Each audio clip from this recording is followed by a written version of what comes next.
जय बागेश्वर धाम सरकार, जय बालाजी सरकार। दोस्तों, आप सभी लोग जानते हैं कि 12 सालों बाद महाकुंभ लगने वाला है, वो भी प्रयागराज में।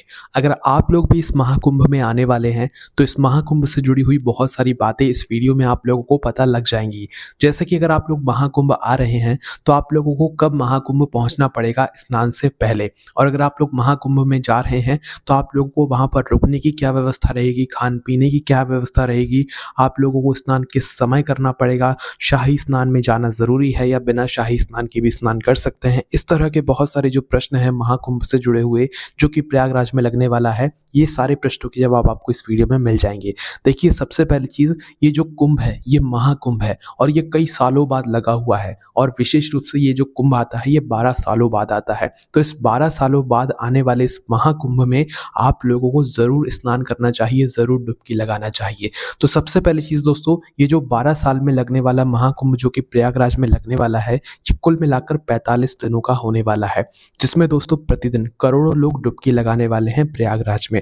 और दोस्तों, ये जो डुबकी लगाई जाती है ये संगम में लगाई जाती है। संगम का मतलब है कि त्रिवेणी संगम जिसे हम कहते हैं, जहाँ 3 नदियाँ आकर मिली हुई हैं, 3 नदियों का संगम हुआ है, गंगा, यमुना और सरस्वती। जिसमें से आप लोगों को गंगा और यमुना तो दिखती हैं, पर जो सरस्वती हैं वो विलुप्त हैं, वहीं पर हैं, पर वो हमें दिखती नहीं है। तो जहाँ पर ये 3 नदियाँ आकर मिलती हैं, उसे जो है प्रयागराज में त्रिवेणी संगम कहा जाता है, और वहीं पर जो है स्नान करने की यहाँ पर महत्वता बताई गई है। इसी के साथ में दोस्तों, इस महाकुंभ की कुछ विशेषताएं भी हैं जो कि आप लोगों को ज़रूर जाननी चाहिए। जैसे कि इस महाकुंभ में करोड़ों लोग इस बार डुबकी लगाने वाले हैं, वो भी प्रतिदिन, है ना। इसी के साथ में दोस्तों, इस महाकुंभ को जो है 25 सेक्टरों में बांटा गया है, क्योंकि सभी लोग तो एक जगह पर स्नान नहीं कर सकते, एक जगह डुबकी नहीं लगा सकते। तो अलग अलग जगहों पर अलग अलग 25 सेक्टर यहाँ पर बताए गए हैं। इसी के साथ में दोस्तों, कथा पंडाल भी तैयार किए गए हैं। कई बड़े बड़े कथावाचक जो है वो महाकुंभ में आकर जो है कथा को वाचेंगे, उनका कथा वाचन भी जो है इस समय चलने वाला है।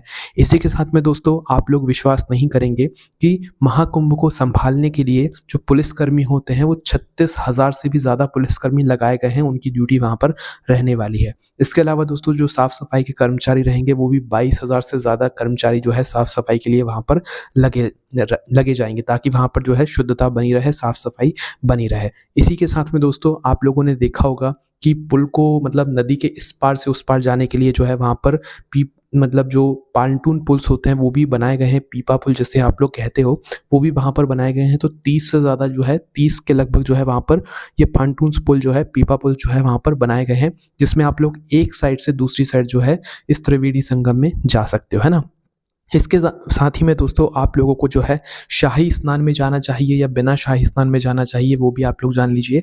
देखिए, सबसे पहली चीज़, शाही स्नान में अगर आप लोग जाते हो शाही स्नान के दिन पर, तो आप लोगों को उस समय ज़्यादा पैदल चलना पड़ेगा, क्योंकि उस समय भीड़ बहुत ज़्यादा होगी। तो वहाँ पर रिक्शा वगैरह सारी चीज़ें बंद कर दी जाती हैं। और शाही स्नान के अलावा अगर आप और किसी दिन जा रहे हो, तो आप लोगों को ज़्यादा नहीं चलना पड़ेगा। आपको त्रिवेणी संगम तक पहुँचने के लिए ऑटो वगैरह या ई रिक्शा वगैरह आराम से मिल जाएंगे, ठीक है। तो ये अपने आप उससे जाइएगा, क्योंकि शाही स्नान के दिन आप लोगों को पैदल चलना ही पड़ेगा। कम से कम आप ये समझ कर चलो कि 2 से 5 किलोमीटर आपको शाही स्नान के दिन पैदल चलना पड़ेगा। बाकी जो नॉर्मल दिन होगा, जिस दिन कोई शाही स्नान नहीं होगा पर महाकुंभ होगा, उस दिन आप लोगों को कम से कम 1 किलोमीटर यहाँ पर चलना पड़ेगा। इसके लिए दोस्तों, जो है महाकुंभ में मतलब शामिल होने के लिए हर जगह से जो है यहाँ पर पूरे देश में से जो है कई सारी मतलब स्पेशल जो ट्रेन्स होती हैं वो यहाँ पर चलाई जा रही हैं। कई सारी बसेस जो हैं वो अलग अलग जो है राज्यों से जो है यहाँ पर प्रयागराज के लिए शुरू की जाएंगी। और जो प्रयागराज है वहाँ पर भी कई सारे ऑटो, ई रिक्शा और बसेस की भी वहाँ पर आपको सर्विसेज मिल जाएगी त्रिवेणी संगम तक पहुँचाने के लिए। अब दोस्तों, सबसे महत्वपूर्ण जो चीज़ होती है, जो लोग प्रयागराज महाकुंभ में आने वाले हैं वो ट्रेनों के माध्यम से ही आएंगे। तो भाई, प्रयागराज में कोई एक रेलवे स्टेशन नहीं है, वहाँ पर बहुत सारे रेलवे स्टेशन हैं। तो हम आपको रेलवे स्टेशन के नाम बता देते हैं। अगर आप इन रेलवे स्टेशन में से किसी भी एक रेलवे स्टेशन पर आ जाते हैं, तो आप त्रिवेणी संगम में आ सकते हैं आसानी से, ठीक है। और आप लोगों के यहाँ से अगर आपको कोई भी ट्रेन इन स्टेशनों पर आने के लिए मिल रही है, तो आप वह बुक कर सकते हैं। देखिए, सबसे नज़दीकी जो रेलवे स्टेशन है त्रिवेणी संगम के लिए, वो प्रयागराज जंक्शन ही है, जो कि सबसे नज़दीकी यहाँ पर माना जाता है। तो पहला स्टेशन है प्रयागराज जंक्शन, उसके बाद है रामबाग, प्रयागराज रामबाग स्टेशन, उसके बाद में दोस्तों प्रयागराज संगम स्टेशन, नैनी जंक्शन, उसके बाद में जो है छिवकी जंक्शन, उसके बाद में दारागंज जो है रेलवे स्टेशन, उसके बाद सूबेदारगंज रेलवे स्टेशन, उसके बाद बमरौली रेलवे स्टेशन, इसके बाद फाफामऊ जंक्शन और झूंसी।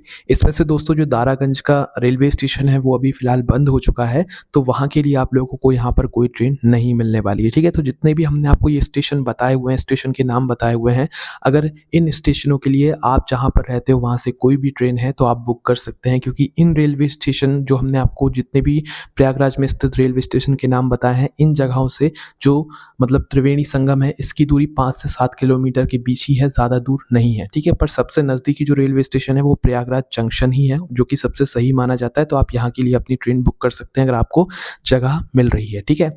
इसके बाद में दोस्तों अब हम जानते हैं कि भाई वहाँ पर अगर आप लोग जा रहे हो तो आपको कब पहुँचना है। देखो, अगर आप लोगों को शाही स्नान के दिन जो है डुबकी लगाना है तो कम से कम आपको 1 दिन पहले वहाँ पर पहुँचना पड़ेगा, है ना?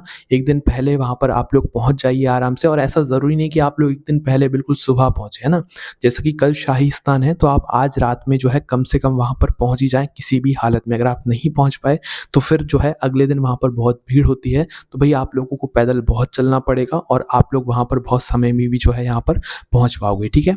इसके बाद में दोस्तों जब आप वहाँ पर जाओगे तो भी वहाँ पर रुकने की क्या व्यवस्था है? तो देखो, यहाँ पर हम आपको ये बात सतर्क कर देते हैं कि अभी आप लोगों को ऑनलाइन कोई भी यहाँ पर बुकिंग करने की ज़रूरत नहीं है, क्योंकि आप हर जगह जो है प्रयागराज में होटल वगैरह की, टेंट वगैरह की जो है यहाँ पर बुकिंग देख रहे होंगे।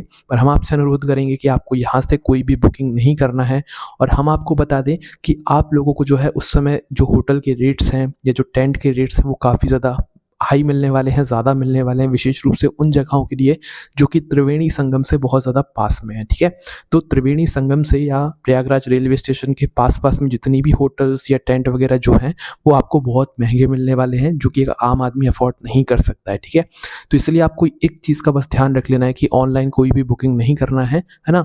और आप लोग जब वहाँ पर पहुँचो तो रेलवे स्टेशन से थोड़ा-सा दूर कहीं मतलब गलियों में आप लोगों को सस्ते में यहाँ पर होटल मिल जाएँगे। अभी आप किसी की बातों में ना आएँ कि उस समय होटल नहीं मिलेंगे या बहुत महँगे मिलेंगे। महँगे तो अभी भी मिल रहे हैं और उस समय भी मिलेंगे, पर वो महँगे होटल सिर्फ़ उस जगह के लिए होंगे जो कि संगम के पास में जो जगह होंगी, और टेंट जो है वो भी यहाँ पर काफ़ी ज़्यादा महँगे हैं, ठीक है? तो इसीलिए जब आप लोग संगम में पहुँचते हैं, प्रयागराज पहुँचते हैं डुबकी लगाने के लिए, तो आप उसी समय जो है अपने होटल को बुक कीजिएगा। किसी से पता कीजिएगा कि कम से कम रेट में कहाँ पर होटल मिलेंगे, क्योंकि अगर आप अभी ऑनलाइन बुक करोगे तो आपको रेट काफ़ी ज़्यादा यहाँ पर दिखाए जाएँगे, और वहाँ पर भी जब आप जाओगे संगम के पास में देखने तो वहाँ पर भी आपको रेट काफ़ी ज़्यादा दिखाई देंगे, ठीक है?